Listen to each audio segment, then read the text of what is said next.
దేవునికి ఇచ్చినటువంటి కృపను బట్టి దేవునికి వందనాలు తెలియజేస్తున్నాం. కొద్ది సమయం దేవుని వాక్యాన్ని మనం ధ్యానించుకుందాం. దేవుడి గారు దేవుని వాక్యాన్ని అందిస్తారు.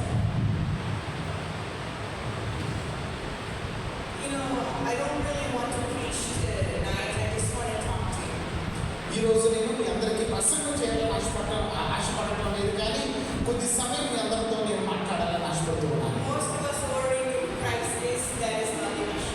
మనందరికీ కూడా క్రీస్తుని ఎరిగిన వారుగా, క్రీస్తు ఎవరో ఎరిగిన వారుగా మనం ఉన్నాం.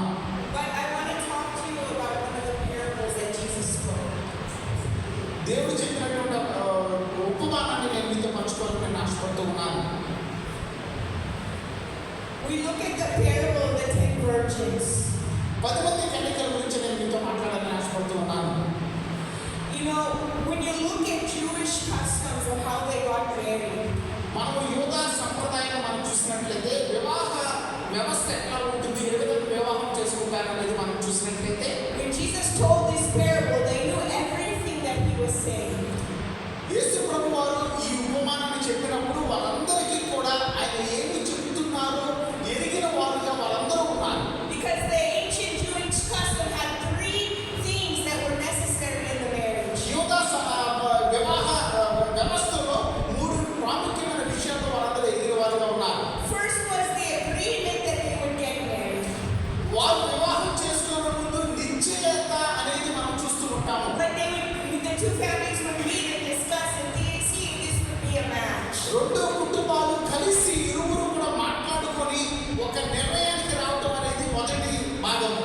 We see this when Abraham was seeking a wife for his son Isaac, and they went to Rebecca, and Rebecca said, "Yes, I will marry him."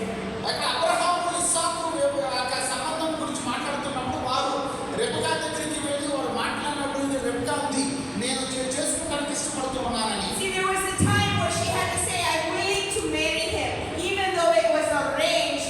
She had to make the final decision. Yes, I am willing. వారు నిశ్చయించిన వివాహం అయినా సరే వారు వెళ్ళినప్పుడు Rebecca నేను వివాహం చేసుకోవడానికి ఇష్టపడుతున్నానని చెప్పి తనకు అంగీకారాన్ని తెలియజేసినట్టు మనం చూస్తున్నాం. Before even the engagement could happen, she had to be willing for it. ఆ యొక్క నిశ్చితార్థము కంటే ముందుగానే తన యొక్క నిర్ణయాన్ని తనకి ఇష్టతను తెలియజేస్తున్నదిగా ఉన్నది. And the same thing for us, when we hear the gospel, there's an opportunity given to us to either accept the gospel or deny the gospel. మనము కూడా దేవుని యొక్క వాక్యాన్ని మనం విన్నప్పుడు, సువార్తను మనం విన్నప్పుడు దానిని మనం అంగీకరిస్తున్నామా అంగీకరించడం లేదా అనే విషయాన్ని మనకు నిర్ణయించుకునే అవకాశం మనకు ఇవ్వబడింది. And then in the Jewish custom, there's a time of engagements. ఆ యోధా సంప్రదాయం చూసినట్లయితే ఆ నిశ్చితార్థం అనేది అక్కడ సంప్రదాయంగా ఉన్నది. In the Jewish custom, they would exchange, the man would give gifts to the girl, and they would share a cup of wine that would say that they are going to be engaged. They're going అక్కడ to మగ పెళ్లి వారు వెళ్ళి ఆడపెళ్లి వారికి బహుమతిని ఇచ్చి వారు కలిసి ఆ యొక్క విందులు తీసుకుంటాం అనేది మనం చూస్తూ ఉంటాం. And it was a commitment. They would be considered as husband and wife, though they would not live together. They were just వాళ్ళిద్దరూ కలిసి నివసించకపోయినా వీరిద్దరూ కూడా వివాహం చేసుకోబోతున్నారు, భార్యాభర్తలుగా ఉండబోతున్నారు అనే నిర్ణయాన్ని తీసుకోవడం జరుగుతుంది. And that is like with us in Christ. When we accept Christ into our heart, we're saying that we are going to live in eternity with you, even though we're still on this earth. మనము ఎప్పుడైతే యేసును మనం అంగీకరించడానికి ఇష్టపడ్డామో, మనము భౌతికంగా భూమి మీద నివసిస్తూ ఉన్నా శాశ్వతంగా ఆయనతో కలిసి మేము ఉండబోతున్నాం, ఆయనతో కలిసి జీవించబోతున్నాం అనేటువంటి నిర్ణయానికి మనం వచ్చిన వారుగా ఉంటాం. We say we're going to take your name and walk as your bride, even though we are not together. We are going to live as though we are one. ఆ వివాహ బంధంలో భార్యాభర్తల వలె వారు కలిసి మనం దేవునితో మనం కలిసి జీవించకపోయిన భౌతికంగా ఆయనతో ఉండబోతున్నాం అనేటువంటి నిర్ణయానికి మనం వచ్చిన వారుగా ఉంటాం. In the Jewish custom, after the engagement, the husband would leave her there with pursue for provisions, and he would go and he would build a home. He would build a place for them to dwell. వారు నిశ్చితార్థము జరిగిన తర్వాత భర్త వెళ్ళి కుటుంబాన్ని విడిచి భర్త వెళ్ళి వారు కలిసి ఉండడానికి ఒక గృహాన్ని వారు నిర్మిస్తూ ఉంటాడు భర్త. And usually the separation period would be almost 1 year. ఈ విధంగా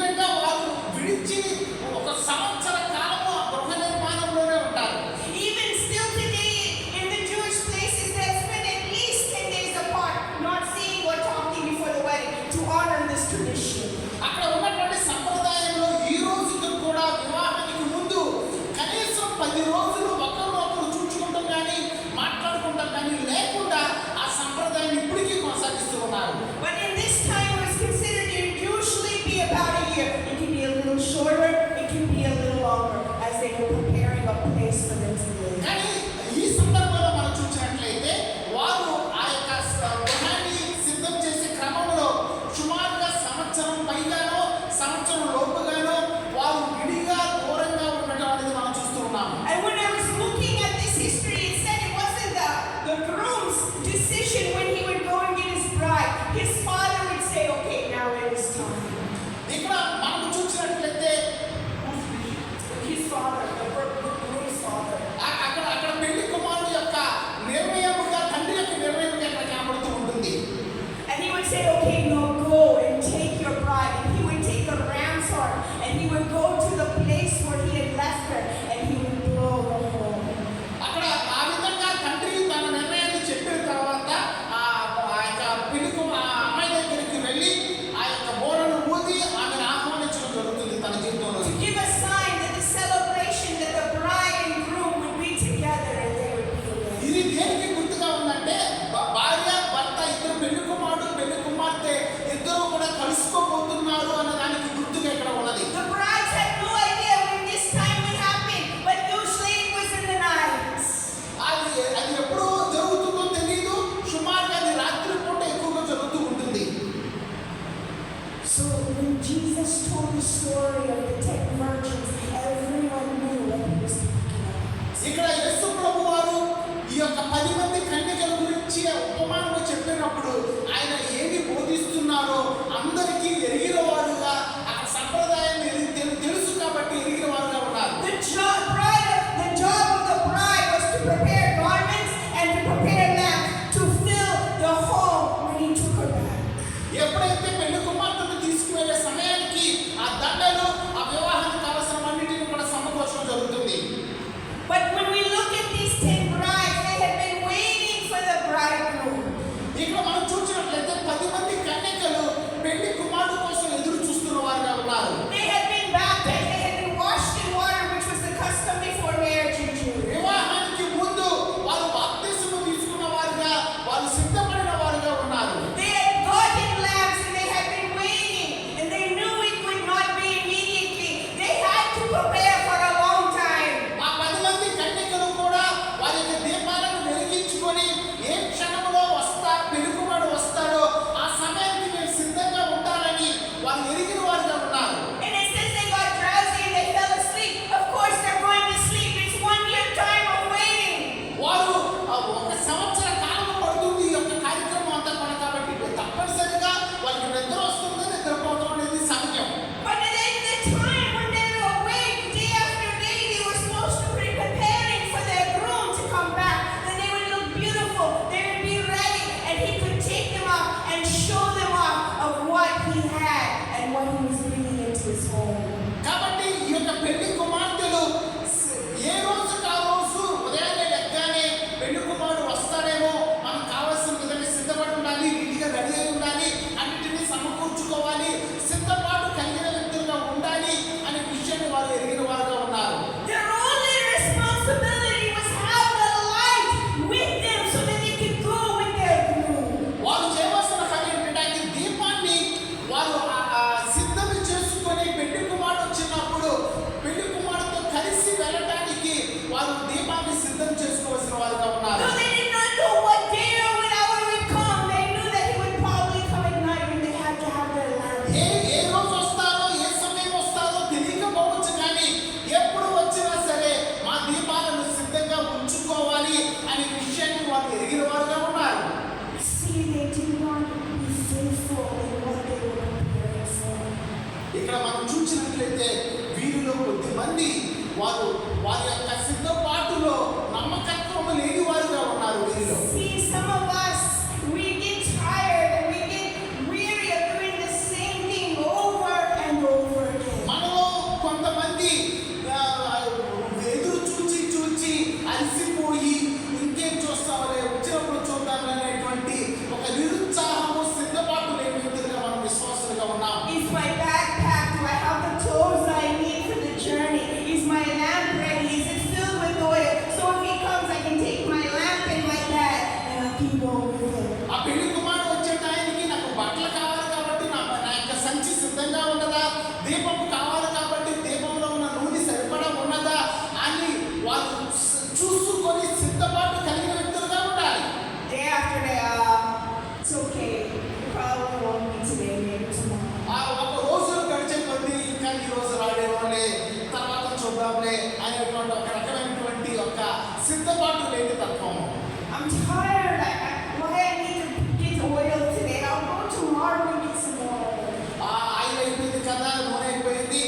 రోజు వద్దులే, రేపు పోసుకుందాంలే, ఇప్పుడే వాడేమోలే అని చెప్పి అనుకుంటూ ఉన్నారు. And that's the way we are in our spirits.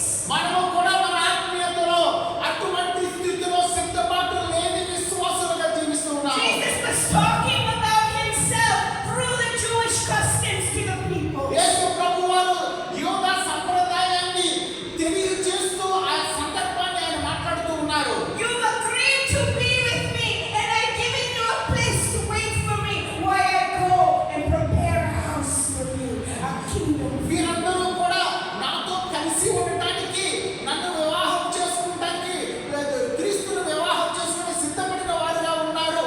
కాబట్టి మీరు సిద్ధపాటు కలిగిన వ్యక్తులుగా మీరు ఉండాలని దేవుడు బోధిస్తూ ఉన్నాడు. Don't get tired of waiting. కానీ విశ్వాసులుగా మనము ఎదురు చూడటానికి అలసిపోయిన వారుగా ఉన్నాం.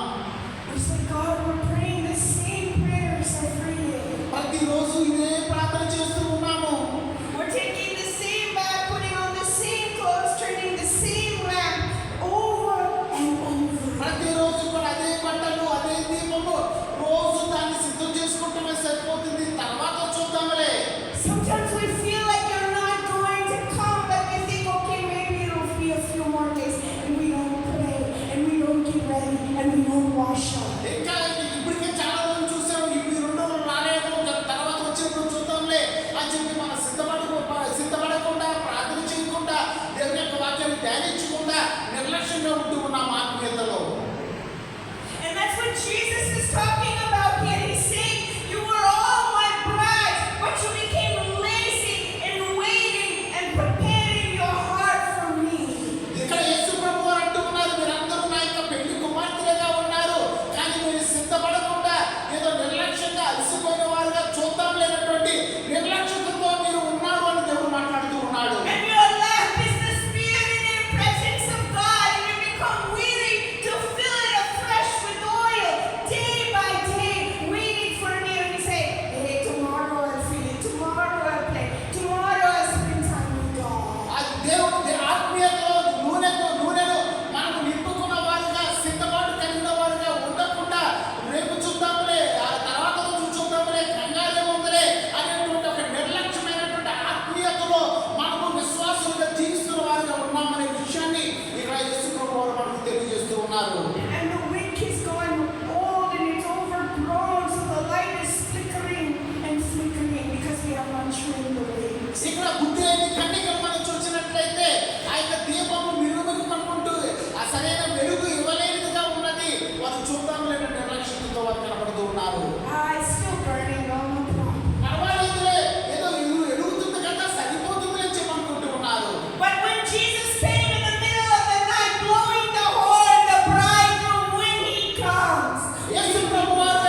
చేసుకున్నారు. So when they came back and they knocked on the door and said, "Let us in," వారు వచ్చినప్పుడు వారు వెళ్ళి గబగబా తలుపులు తడుతున్న వారుగా ఉన్నారు. వారు వెళ్ళి తెచ్చుకున్న తర్వాత so I don't know who you are. అప్పుడు అంటున్నాడు, ఎవరు నాకు తెలియదు. You were not ready when I came. I went and I did everything for you. నేను వచ్చినప్పుడు నువ్వు సిద్ధపడిన వ్యక్తిగా కన్యకగా లేవు. నీవెవరో నాకు తెలియదని చెప్ప ప్రభు All అంటున్నాడు. I ask you to do is have your garments clean and a lamp ready. నీవు అన్ని సిద్ధపడి కన్య వ్యక్తిగా ఉండమని మాత్రమే నీ దగ్గర నుంచి నేను కోరుకున్నాను. What is God asking from us? దేవుడు మన దగ్గర నుంచి ఏం కోరుకుంటున్నాడు? To try to keep pure in this life and prepare our spirit so that we can go with Him. పరిశుద్ధముగా మనము జీవించి దేవుని యొక్క రాకడ కోసం, పెళ్లి కుమారుడు కోసం ఎదురు చూడమని మాత్రమే దేవుడు మన దగ్గర నుంచి కోరుకున్నాడు. It's the only thing He asks us to do.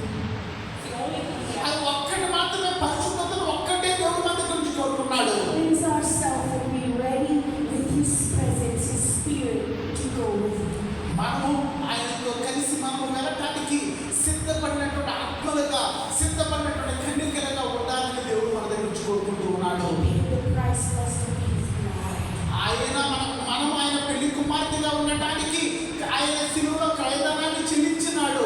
He went to prepare a place for us to live and to dwell with Him. ఆయన మనం ఆయనతో ఉండటం కోసం, మనం ఉండటానికి తగిన స్థలాన్ని సిద్ధపరచడం కోసం ఆయన వెళ్ళిన వాడుగా ఉన్నాడు. He gave us His name, ఆయన తన యొక్క పేరును మనకి ఇచ్చిన వాడుగా ఉన్నాడు. but we've neglected the name that was given to us to live among the world as though we are not His. మనము లోకంలో అనేక మంది ఎదుట ఆయన పేరు కలిగిన వ్యక్తులుగా, దాని ప్రకారం జీవించలేని వ్యక్తులుగా మనము జీవిస్తూ ఉన్నాము. Instead of being where He told us to wait for Him, we're going in the world and living among them and not preparing our hearts for His return. మనము ఆయన ఏ స్థలం అయితే మనకు సిద్ధం చేసినాడో ఆ స్థలంలో, ఆ యొక్క పరిశుద్ధ స్థలంలో మనం నివసించకుండా లోకానుసారంగా మనం జీవిస్తున్న వ్యక్తులుగా ఉన్నాము.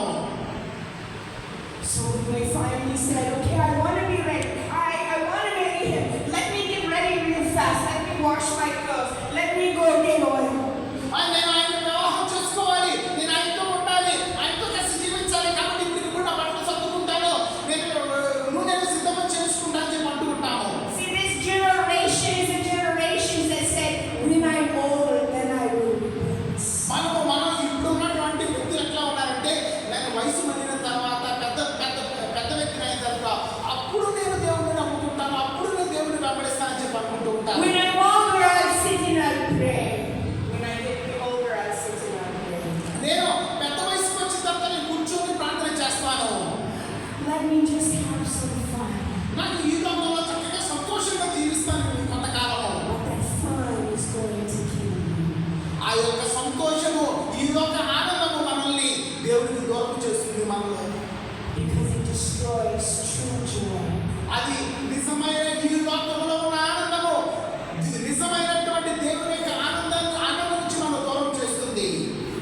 And when it comes and we hear the trumpet and we realize that we have missed our opportunity. మనం ఎప్పుడైతే దేవుని యొక్క పోరాటాన్ని మనం విన్నామో అప్పుడు మనకు అర్థమవుతుంది దేవుడు మనకి ఇచ్చిన సమయము, అవకాశాన్ని మనం కోల్పోయిన వాళ్ళు We'll be ఉన్నాము. knocking on that door. మనం వెళ్ళి అంతా అయిపోయిన తర్వాత తలుపు తడుతూ ఉంటే, Hey, I said we're going to get married. I said I'd take your name. I said I would be with you. Please, please, let me in. నేను నీ పేరు పెట్టబడిన వ్యక్తిగా ఉన్నాను, నేను వివాహం చేసుకోవాలని నిశ్చయమైన వ్యక్తిగా ఉన్నాను, దయచేసి తలుపు తీయండి అని చెప్పి తలుపు కొడుతూ ఉన్నా.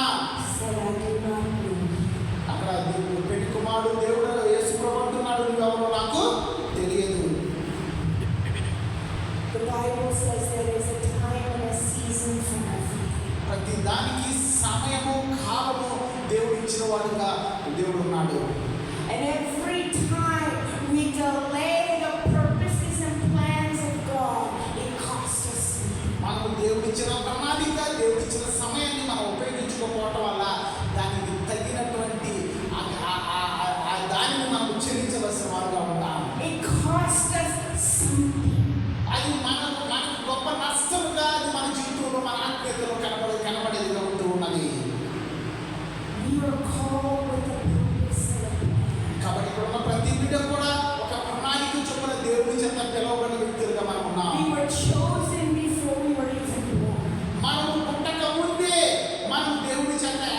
చేయబడిన వ్యక్తులుగా ఉన్నాము. God chose us before we were born with a purpose and a calling. మనము పుట్టక ముందే దేవుడు మన జీవితంలో ఒక ప్రణాళిక, ఒక వాగ్దానాన్ని దేవుడు ఇచ్చిన వాడిగా ఉన్నాడు. God called all of these 10 virgins to be his bride, just like he's called the church to be his bride. ఆ 10 మంది కన్యకలను దేవుడు ఏ విధంగా పెళ్లి కుమార్తెలుగా ఉండటానికి పిలిచాడో, సంఘమును కూడా పెళ్లి కుమార్తెగా ఉండటానికి దేవుడు పిలుచుకున్నవాడుగా, ఏర్పాటు చేసుకున్నవాడుగా ఉన్నాడు. But it says at the end he will separate the church like the sheep and the goats, because we are not అదే living రీతిగా in దేవుడు సంఘమును కూడా గొర్రెలుగా,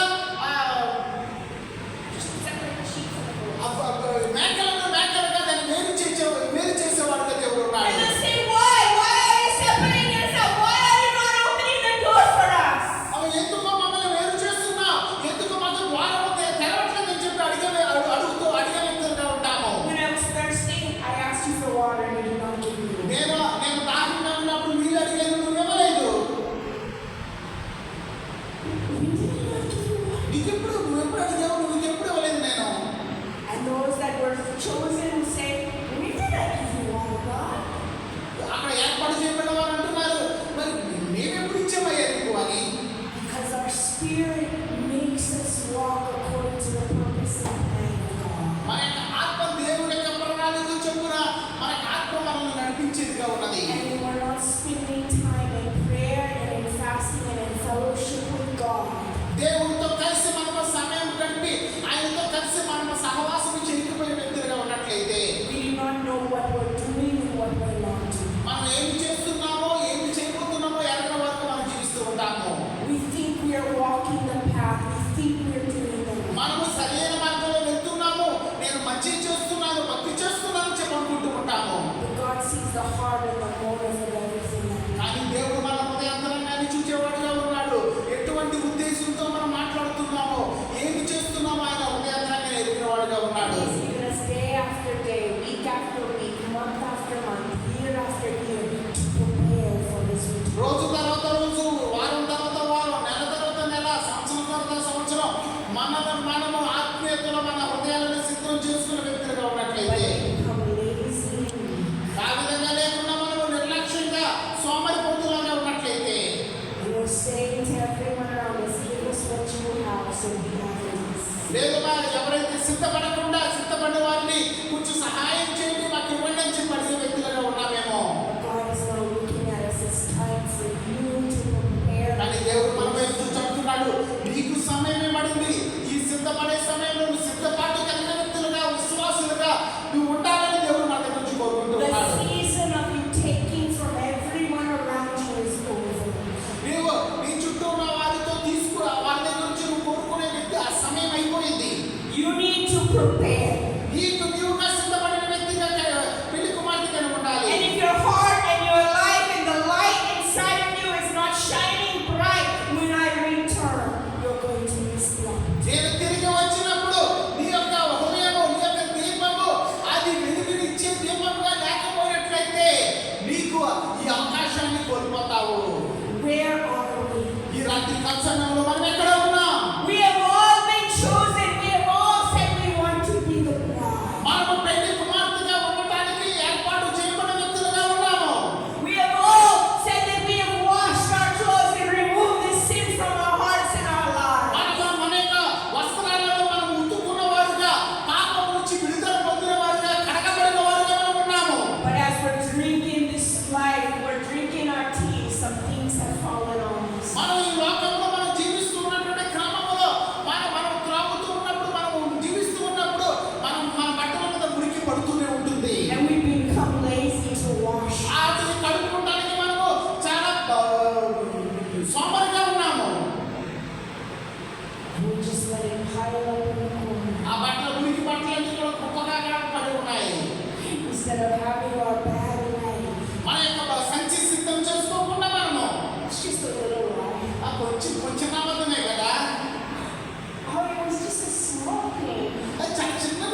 there is no clean clothes in our ఆ bag. గదిలోకి వచ్చినప్పుడు అక్కడ ఏమి శుభ్రమైన వస్త్రం ఒకటి కొనలేదు, అన్ని ఉడికితేనే ఉన్నాయి. And we think, oh, I just go to the shop and buy some new clothes. అదే గబగబా షాపుకి వెళ్ళి కొత్త బట్టలు తెచ్చుకుంటాను. But when you go to buy the clothes, when you go to get something new to wear, something clean to wear, you miss your opportunity. నువ్వు వెళ్ళి కొత్త బట్టలు తెచ్చుకొని వేసుకునే లోపు నీకున్న అవకాశం నువ్వు కోల్పోతావు.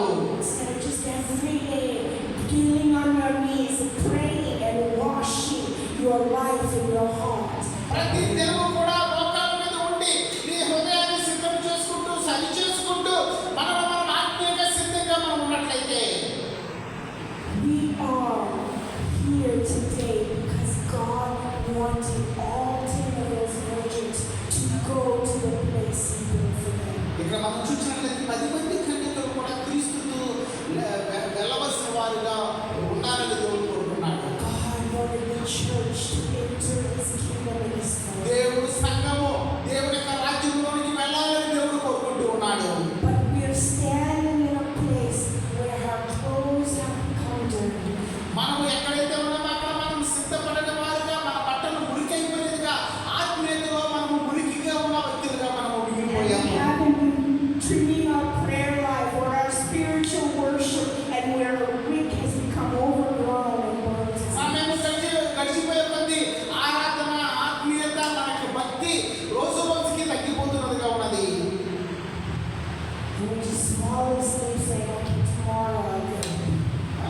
We go to sleep saying, tomorrow I'll do it. రేపు చేద్దాంలే అనేటువంటి నిరుత్సాహంగా నిద్రావస్థలోనికి వెళ్ళిపోతూ ఉన్నాము. And in the morning we wake up. మనం ఉదయం లేచినప్పుడు I have so much work. I pray in the evening before I చాలా go. పని ఉంది, రేపు సాయంత్రం ప్రార్థన చేసుకుంటాలే. And the evening comes again and I think, oh, I'm so చాలా tired. అలసిపోయాను నేను ఈ రాత్రి ఈ సాయంత్రం. I just lay down for a little bit. కొంచెం సేపు పడుకుంటాను. Oh, okay, I'm so tired. I'll just pray tomorrow. నేను రేపు అలసిపోయాను, రేపు ప్రార్థన చేసుకుంటాను. And day by day, Rosa, Rosa. over and over again. అది ఆ విధంగా గడిచిపోతూ ఉన్నాయి. We nicely put the Bible out. ఆ బైబిల్తోనే నాకు పడుకున్నప్పుడు We read one scripture. పడుకునే మీద ఒక వాక్యం ఒక వచనం చదువుతాం. We can't focus our brain. మన మైండ్ దాని మీద అసలు ఉండదు. And we read the same verse over and over. అదే వచనాన్ని చదువుతూ ఉంటాము. And you can't get it to go into our mind, even what we're reading. మనం ఏం చదువుతున్నాం కూడా అది మన బుర్రలోనికి వెళ్ళదు. We said, okay, tomorrow. అదేం చదువుతాను. But God is saying He gave us a command to give the first 10%. దేవుడు మొదటి 10వ వంతును ఆయనకి ఇవ్వమని దేవుడికి ఆజ్ఞ In చెప్తున్నాడు. every aspect of life, not only in tithing to the church. మనము జీవితంలో ప్రతి దానిలో కూడా 10వ వంతు ఒకటి ఇవ్వటం మాత్రమే కాదు, అన్నిటిలో కూడా 10వ భాగాన్ని మనం ఆయనకి ఇవ్వాలి. We're stealing God's time. మనం దేవుని యొక్క సమయాన్ని దొంగిలిస్తూ ఉన్నాము. If we give God His time first, we will find place for everything else. మనం దేవునికి ఇవ్వాల్సిన సమయాన్ని దేవునికి ఇస్తే అన్ని కూడా సమకూర్చబడి జరుగుతూ ఉంటాయి తగిన సమయంలో. You know, there's a science experiment they'll do in school, మనం స్కూల్లో సైన్స్ ఎక్స్పెరిమెంట్ చేస్తూ ఉంటారు, ప్రయోగం చేస్తూ and they'll ఉంటారు. put all the rocks in. దాంట్లో They'll put big rocks in. వాళ్ళు రాళ్ళని వేస్తూ ఉంటారు. Then they'll take small rocks, pebbles, and they'll try to put in. ఆ చిన్న చిన్న రాళ్ళు కూడా తీసి అందులో వేస్తూ ఉంటారు. And then everything else, if nothing is going properly. అది ఏది కూడా లోపలికి వెళ్ళడం లేదు. But when they started putting it in the right order, everything fell into place. అది కనుక సరైన మార్గంలో సరైన రీతిలో పెట్టినట్లయితే అన్ని చక్కగా వెళ్తాయి. See, when we put the thing that matters the most first, then we can put the pebbles, then we can put the sand, and adjust it, and it all fits. మనకు ఏదైతే అవసరమో దానిని ముందు పెట్టినట్లయితే తర్వాత మిగతా వాటిని మనం పెట్టవచ్చు దాంట్లో. But if we put the sand, the things of this world first, the rocks and the pebbles will not fit inside.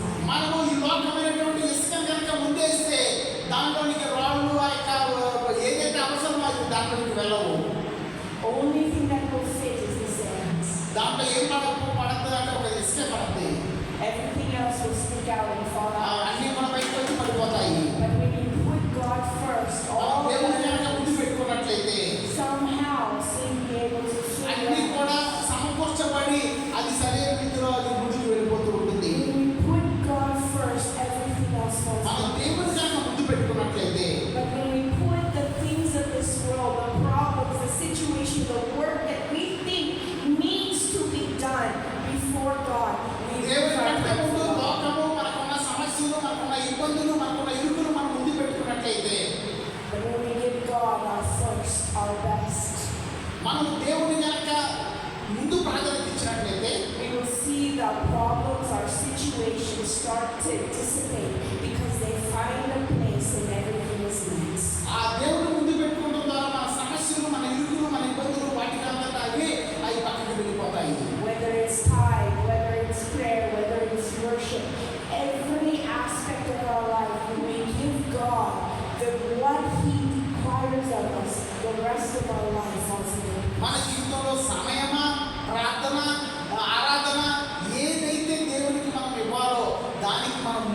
grab our bag and go.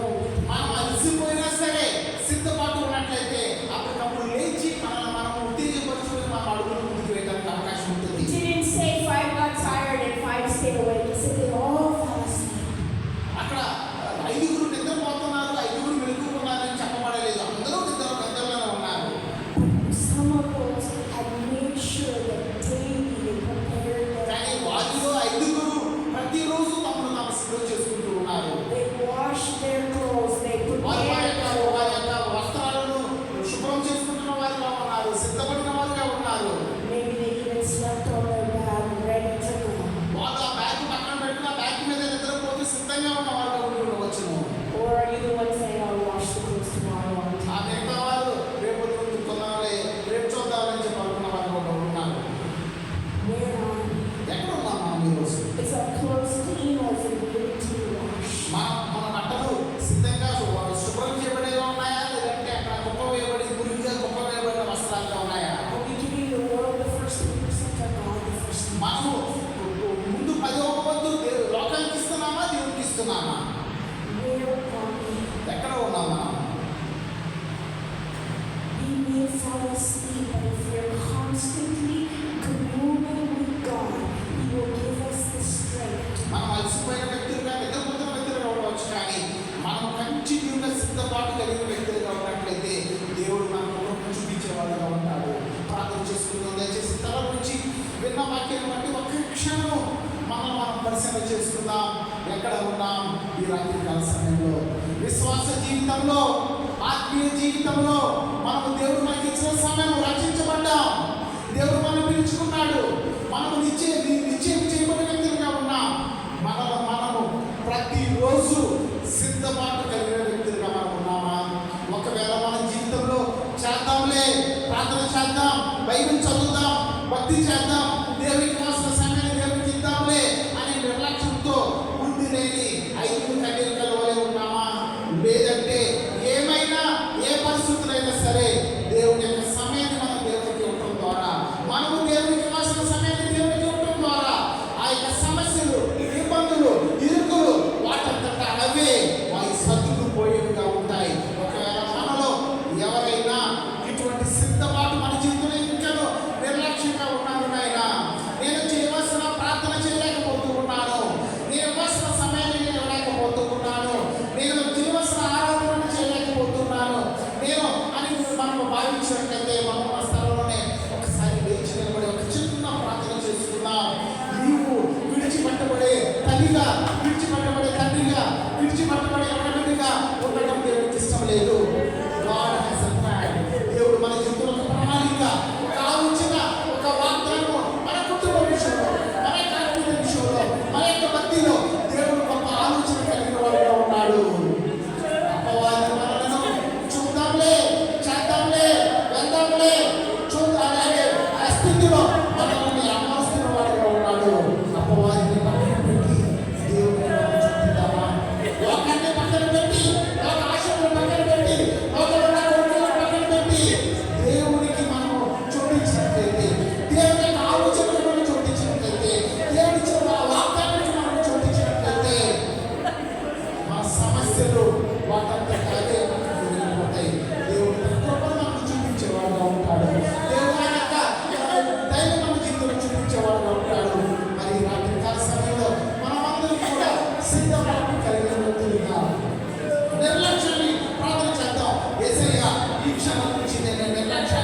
సిద్ధపడినటువంటి వాగ్దాన బిడ్డలుగా మేము అనుకుంటున్నానికి సహాయం చేయండి.